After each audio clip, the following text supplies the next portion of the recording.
Hi, welcome to Online Logic. I'm Mark Thorsby, and this course overviews the basics of categorical, propositional, predicate logic. Because of a technical difficulty, we're doing it the old-fashioned way today, and hopefully we'll get our equipment fixed up so people can see, so it looks a little bit nicer. But today we're going to be using going over the indirect proof and talking about exactly what the indirect proof is and how the indirect proof can be used really as sort of your uh, a good trick in your bag when you're talking about doing deductive proofs. So let's sort of start off here with maybe a sort of brief review just to talk about some of the things we've looked at. Right. Now remember, ultimately, whenever we do a proof, what we're trying to prove is the logical argument for the deduction of the conclusion such that we can prove that an argument is valid. Right. Now, each line in a sequence, right? Each line in a sequence, right? That it's not considered, right? Except the conditional proof, right? Each line in the sequence counts as a valid line.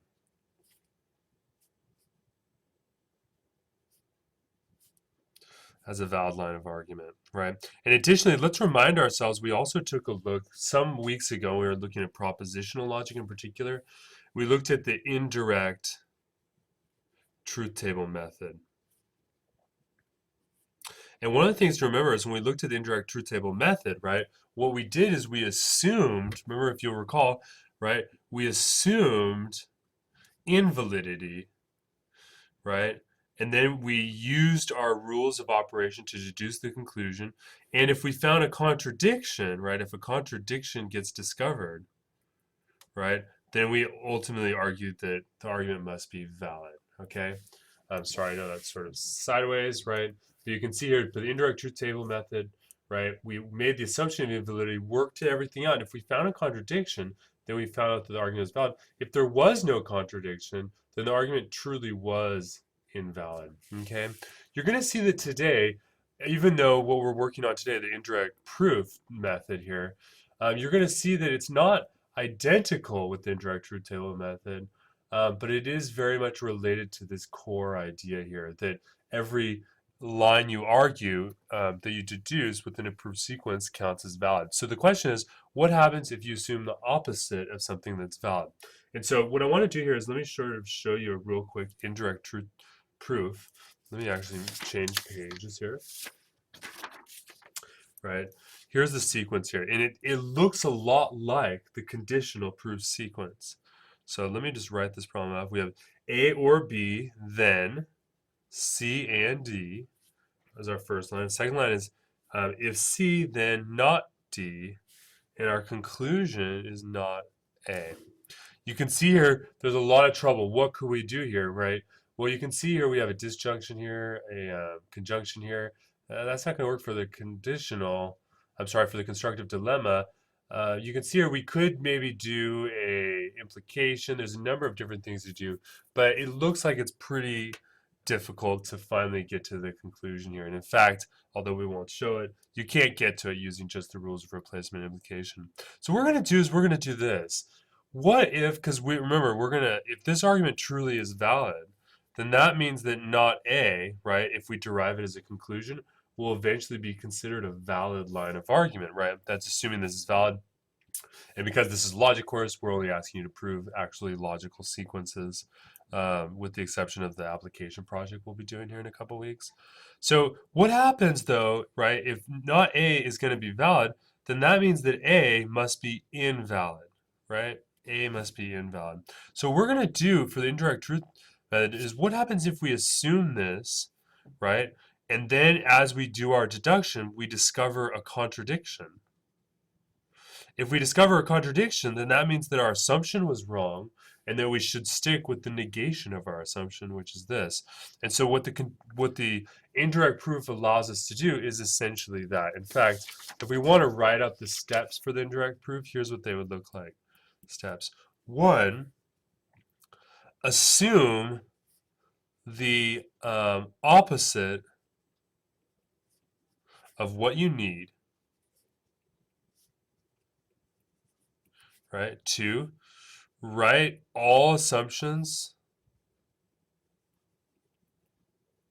and deductions, whoops,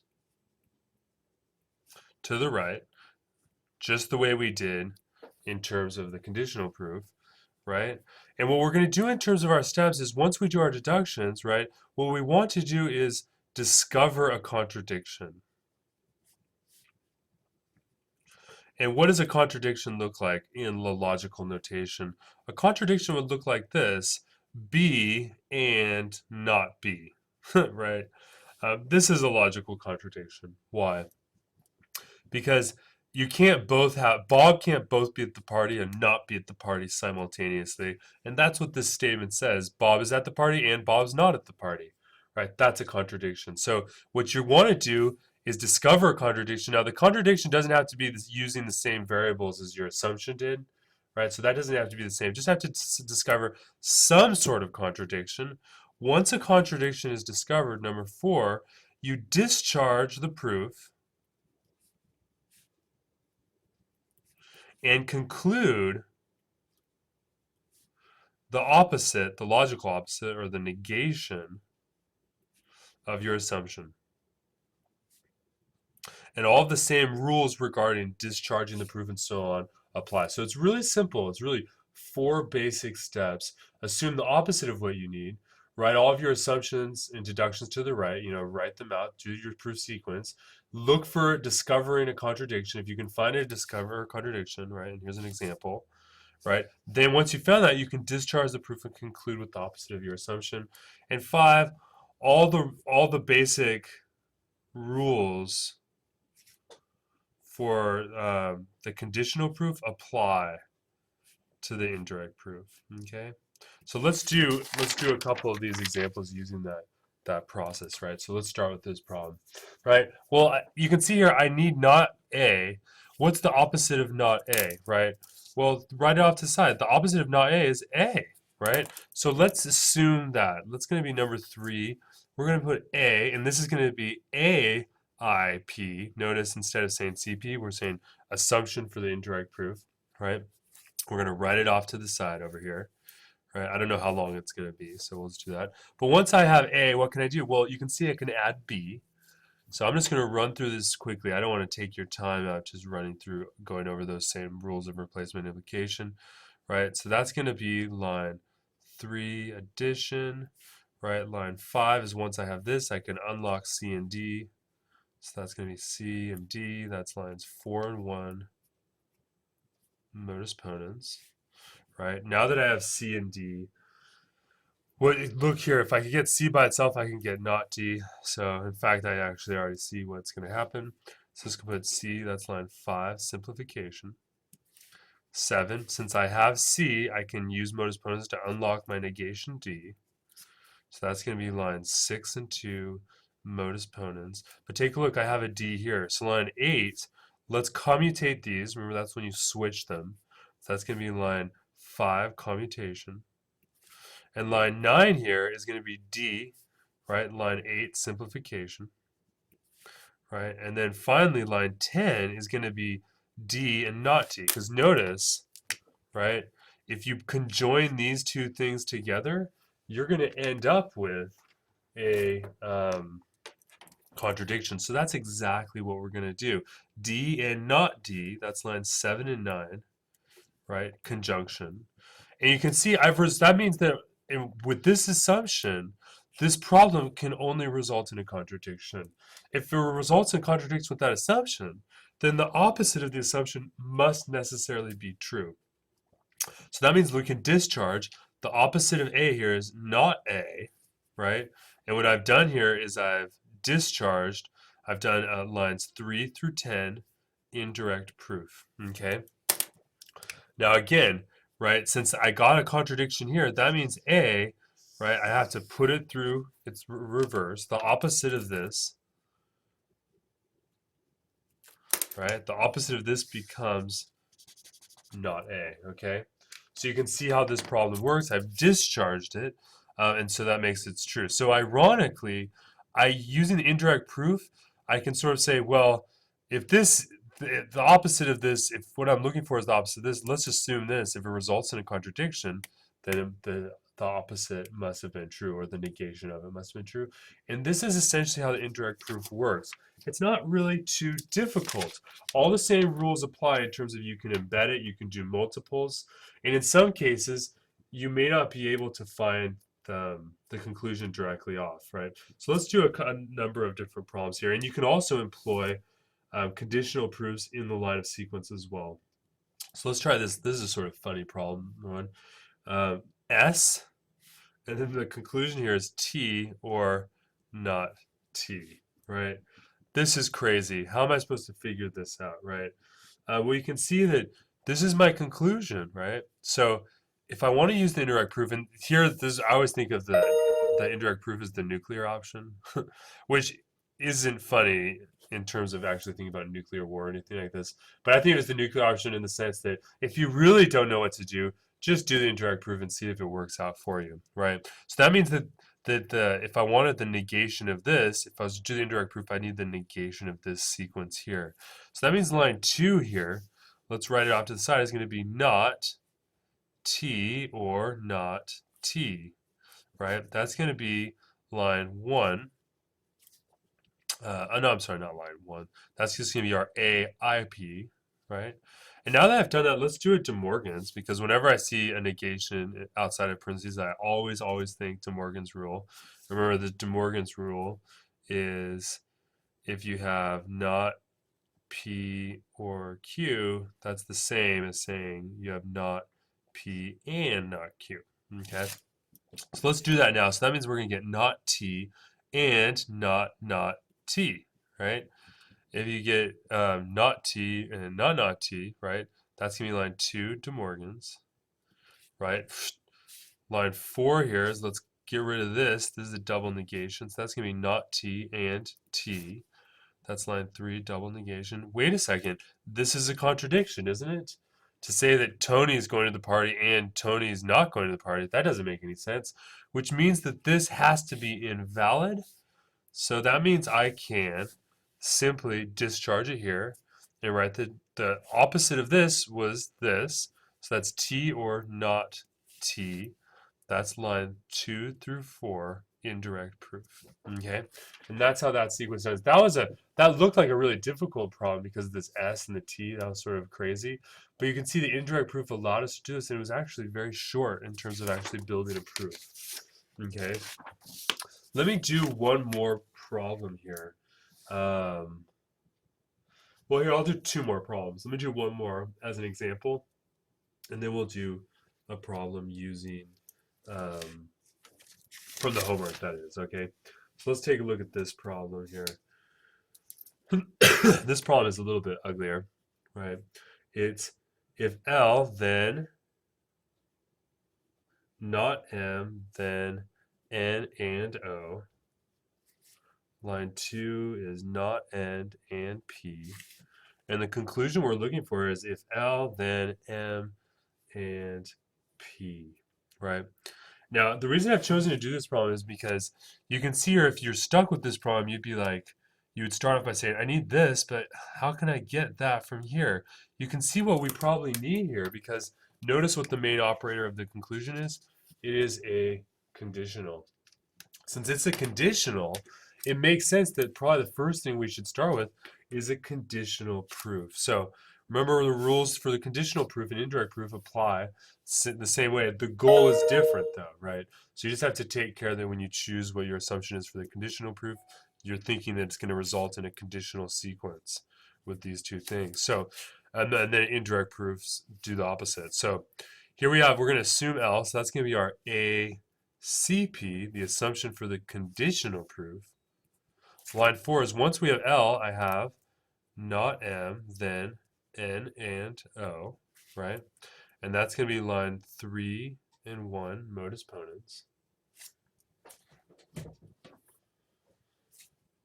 Okay, now that I have 1 and 3 modus ponens, the question is, what I need to get the N and O by itself, right? Because then, right, it would seem that I need to get the N and the O by themselves at least to begin to unlock this problem. What can I do here? Well, I'm not sure. Because what I really need is I need the opposite of this, because if I don't have this, well, let's try this. Let's do an indirect proof right here. Instead, let's assume that we don't have m, right? So our indirect proof is here is going to be not m. And you're going to see why I've done this in a minute here, right?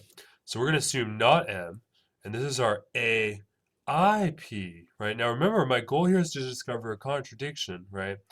So if I don't have m, then what happens? Well, then obviously I have n and o. So that line 6 here is going to be n and o. Now remember, because this wasn't discharged, I can use these lines within my indirect proof sequence. So this is going to be lines 5 and 4, modus ponens. Now obviously, as soon as I see these, you can imagine, well, I should be able to combine these, right? Or simplify these. So let's get n here is going to be line 6, simplification, right?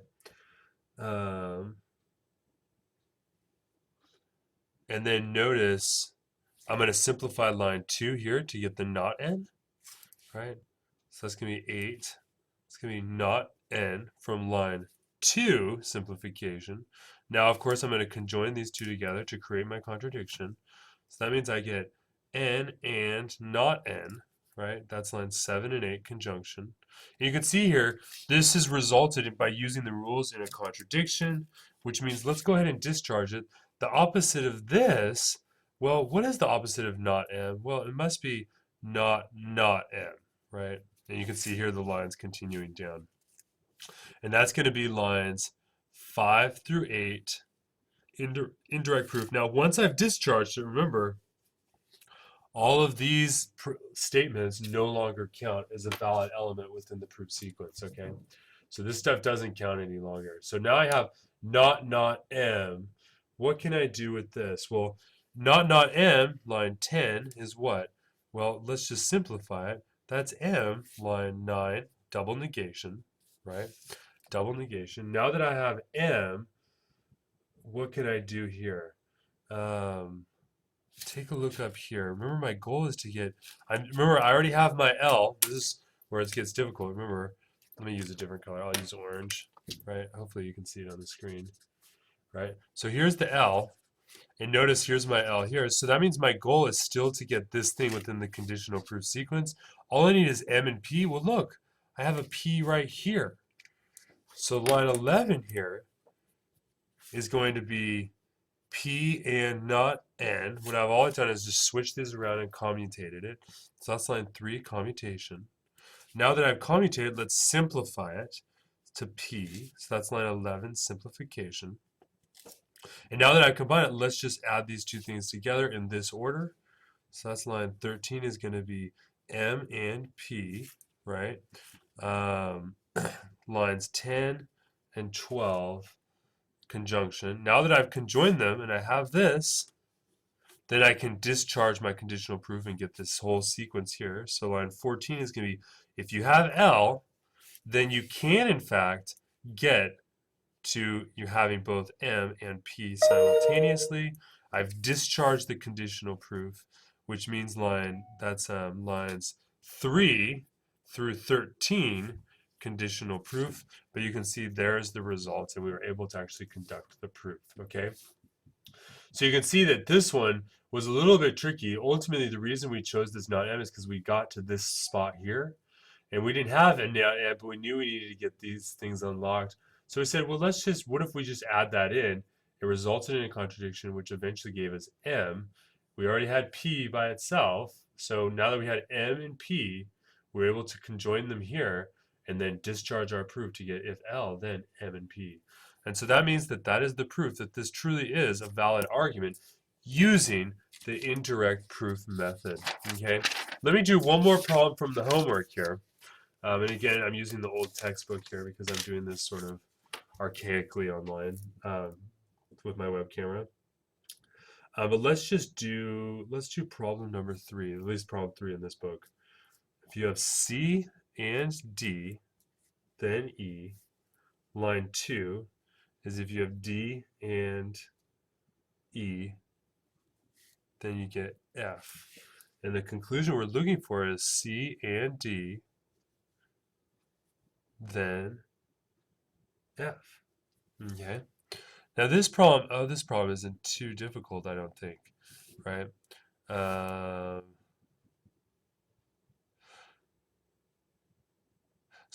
you can see here, if I look at the conclusion, immediately since I see a conditional, I'm thinking in my head, conditional proof. Will conditional proof work here? And it seems like it might, right? Because my goal, if I got C and D, I could simplify D. I could get E, and then I could simplify D to get E, and then I could get. Yeah, I think all I need here is a conditional proof. You'll notice in the homework that they don't automatically just give you an indirect proof problems. They want you to see that both of these are really very, very similar, and they're tricks of the same trade.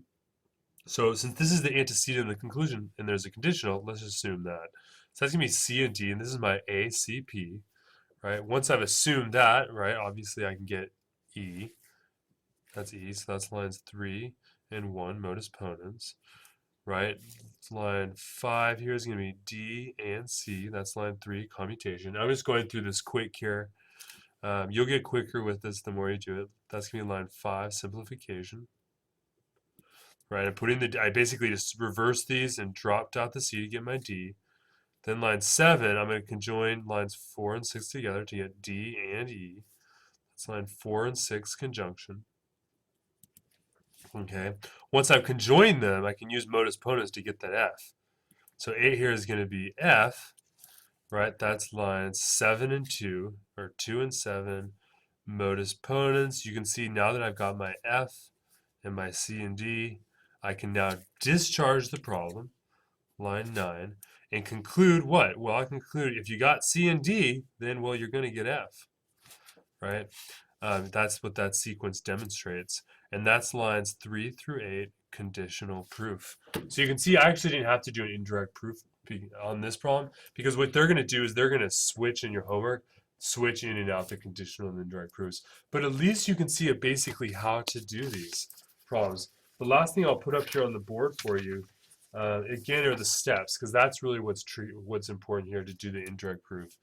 Even though I just did a conditional proof sequence, right? Is remember, if you do an indirect proof, you're going to assume the opposite of what you need, right? Because the goal is to find that contradiction, right? Make your deductions until you can find a contradiction. And again, the contradiction doesn't have to be with the same variables as your assumption, right? We saw that with one of these.